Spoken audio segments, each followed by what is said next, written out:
اینجا یک جای انبوی خورزور بوده است. در اینجا یک اژدر زندگی میکرده است. آدمایی که از پایان نموده استند، همین اژدر آدما را فرو میبرده است.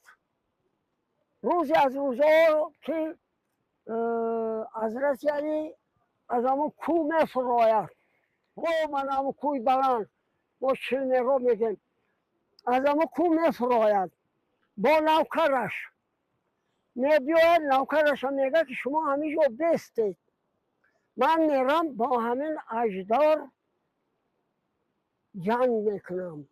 اگر دود کبود برآمد بدانید که اژدر من فرو برد، اگر دود سبز برآمد بدانید که من اژدر را کشتم.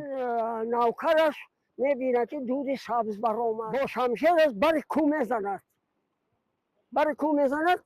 همین چشمه از همونجا فراوان نشد، آبش میبراید. این حضرت علی شیر خدا پوشاکای خون آلودش میشود و به نوکرش میگه که همینجا برای خودتون حضرت علی غیب میزند. نوکر همینجا بعد میماند و بعد خاندار میشد و زندگی میکنند. دیگر روایت است یا حقیقت است، گذشتگان ما همین قدر میدانستند، همین قدر صحبت کردگی، من همین قدر را میدانم.